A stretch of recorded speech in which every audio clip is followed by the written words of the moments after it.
Okay, so about 5 years ago, I put out this term information games for this kind of emerging genre of games like Outer Wilds, Her Story, Obra Dinn, Case of the Golden Idol. And at the time, the way I defined it was a game where the goal is information, and information is what you use to progress. And in the time since that genre has only expanded, there's been loads more games like in that genre, around that genre, kind of related to it. And that has been super exciting. There's been loads of stuff that has really got me fired up about it again. But there's also been stuff on the fringe that kind of like stretches the definition, and my definition has kind of fallen afoul of that. Like I look back at it now and realize there's two problems with it. One is Outer Wilds is definitely an information game. It's debatable whether the goal of that game is information. Like, without spoiling anything, there's a challenge at the end. Arguably the goal of the game is to complete that challenge. And if you think that's kind of quibbling, yeah, exactly. If it's going to be a thing that would be quibbled over, and so why is it half the definition? Get rid of that completely. The other one is kind of a bigger problem, which is that there are games out there where the information that you use to progress is just information about how your abilities work. It's just, I didn't know I could like slide and then jump, and that makes me jump twice as far, and that kind of stuff. And I've heard the term Metroid Brainier out there, which is really fun, but I think that's describing... that feels right for that kind of ability discovery type thing, as well as some other stuff, but that stuff fits the definition of information is what you use to progress, but it isn't what I'm talking about. It isn't what I would consider an information game. And so I had to kind of drill down into what I actually mean by that, because and it's not just a semantic distinction, because the whole reason the genre is exciting to me is like integrally tied to this new definition, the thing that I've drilled into that I think now is core to it, which is they're games where understanding the story is how you progress. So that would be like a pure information game, because that's the only way you progress. But as with any genre, a first-person shooter is not a game where you only shoot people, and an information game where you need to understand the story to progress, but that doesn't have to be the only thing you do in the game. But that is the core of it, and it's the core of it because it's the key to like all of the magic tricks they pull, but especially one of them. And so I want to dig into that one too, because as I sort of like try to find where to draw the line around this thing and what the real heart of it was, it actually helped me to understand like why it is what they do is so cool. So I'm calling the main little trick that information games pull the motivation flip. So information games pull a magic trick that allows players who have no patience for story in games to suddenly engage with and love the story of a game. And the way it does that is by changing the progression formula.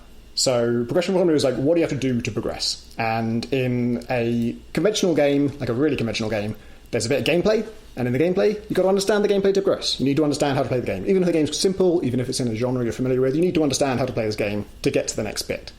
And so you understand, you engage, and you appreciate. I'm going to use the word appreciate in quite a specific way here, because it gets exhausting if you have to keep saying, like, well, obviously, this won't always make you like something, or obviously this won't always make you hate something. So by appreciate, I mean, if it's good, you'll find out it's good. If it's good, you'll like it. If it's up your street, you'll like it. Which might sound like a given, but it's not. Because in a cutscene, what do you have to do to progress in a cutscene? You wait. It's so trivial that it seems almost weird to talk about progressing in a cutscene, but you do. You have to wait, or you can skip it. And when you wait, you disengage a bit, and that results in books equals sleep. Understanding, engaging, and appreciating gameplay leads you to loving it, and waiting leads you to disengaging, leads you to not appreciating the story. And again, yes, sometimes the story's good enough that doesn't matter, and you love it anyway, and you get engaged, and it doesn't feel like waiting, and you're engrossed. But I'm talking about this through the lens of people like me, who... so I have a sort of mild form of ADHD, but there's loads of people out there who don't have ADHD, but feel similarly about this, especially gamers, because we have come to this genre partly for interactivity. And when nothing is required of us, when we're required to be passive in the middle of having been active and engaging and interacting, the drop in stimulation is not just like less ideal, but like for me and for some people it can be like actively irritating. It's just like, come on, get on with it. Like I'm in the mode to be stimulated, and I'm being way understimulated.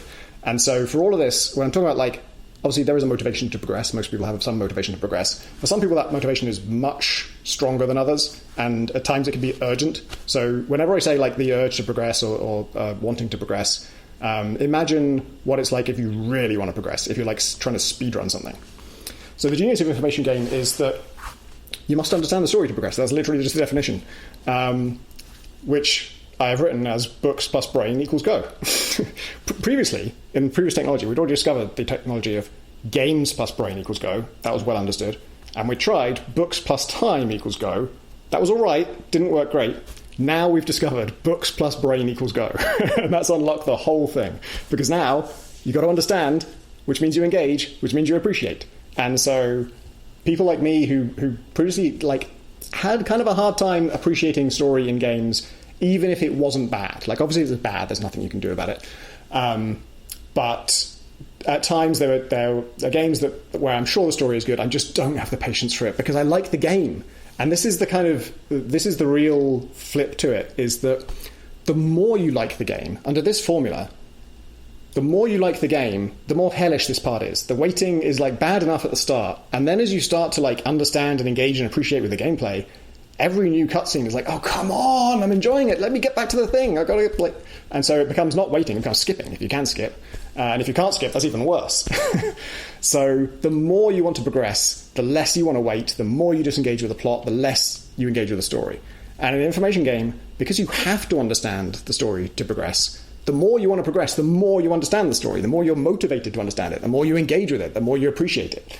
And that, like, you know, it sounds like a bit of mathematics I'm doing here, but that is what I've been experiencing in practice. This is me back solving to understand what's happening to me when I play something like Her Story, and I'm just like, jotting down notes and getting so engrossed in it in a way that, you know, I almost never have in a story, in anything really, not just games, but information games at their best are the most engrossing kind of story I know of in any media.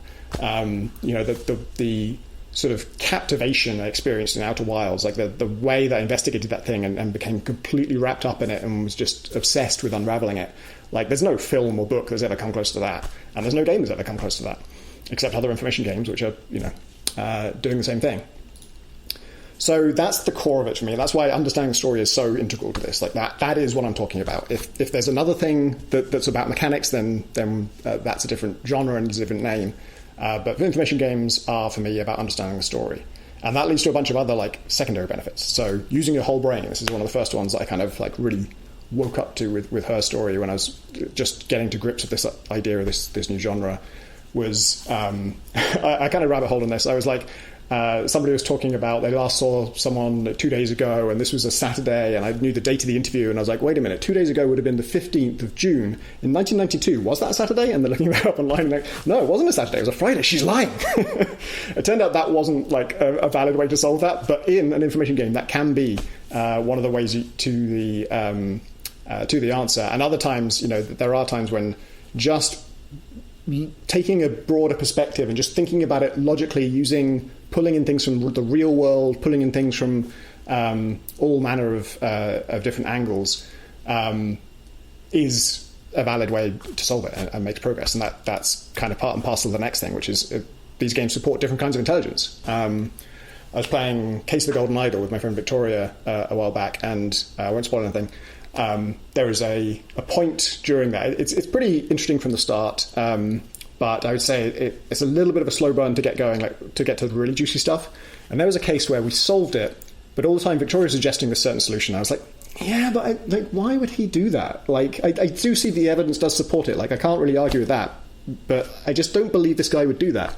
And we filled in all the bits, and the game says, yep, that's all correct. Damn. This case is still bothering me. Like, why would that guy do this?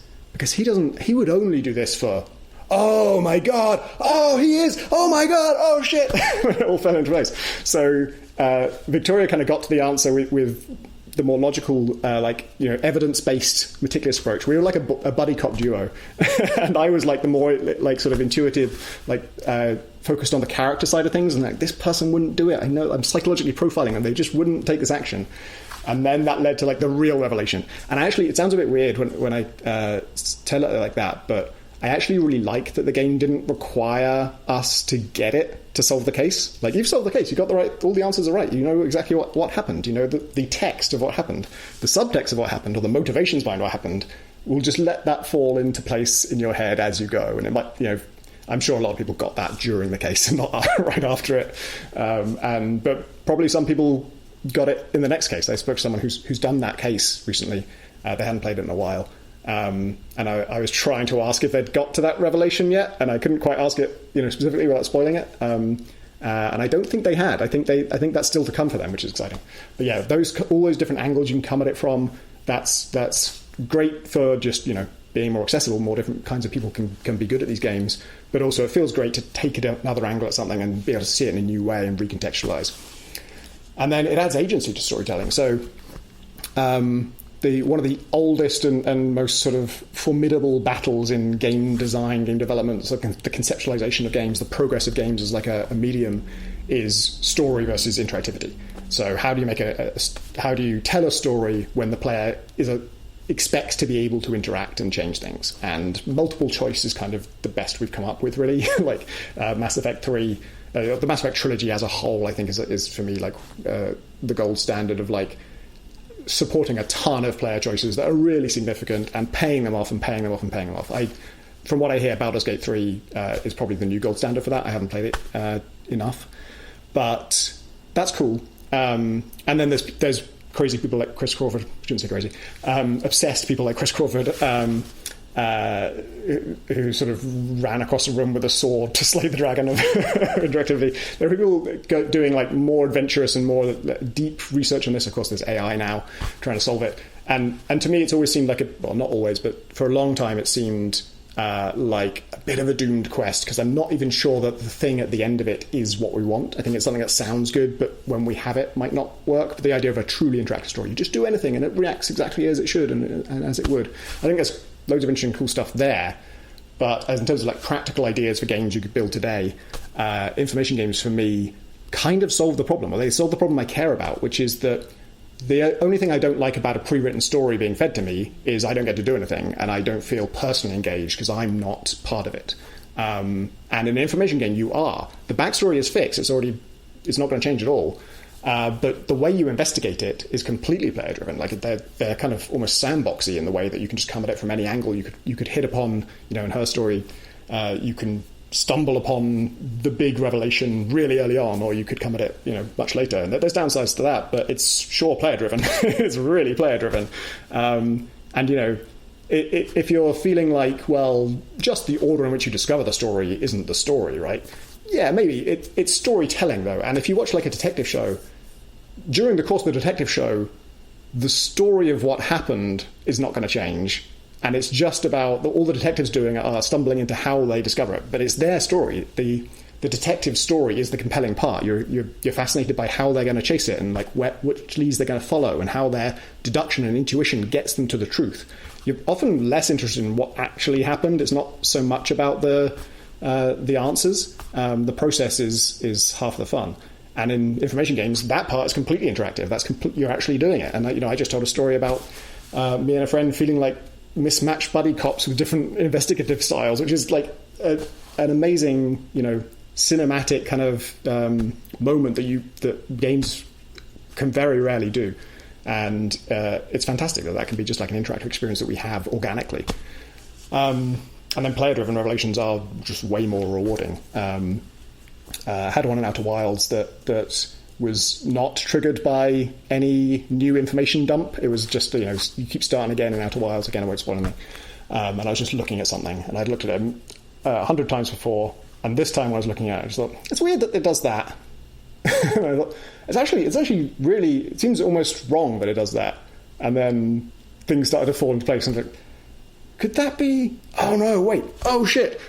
And a lot of my stories about information games are going to have me saying, oh shit, oh my god, oh no, but then what if? And it was just like a cascade of revelations. And I only thought of it because of a certain, again, I have to be vague to not spoil anything, but because of, things that I learned about when I was a kid, and like, just the route I've taken in life has exposed me to all these different things that just mean my brain works in that way now. And that's the thing that would occur to me based on this one thing. And I feel like a lot of other people would not go from that evidence to that conclusion, but they would get to that conclusion somewhere else. And just the fact that it is so player-driven, it is so core to how your brain works, is incredibly exciting and validating. I've learned in recent years that is part of why I love games is this validation. because the best games, my favourite games, let me be the weird little gremlin that I am, and then they come back and say, yep, that works. The way you got here is weird, but well done. And I think that's brilliant.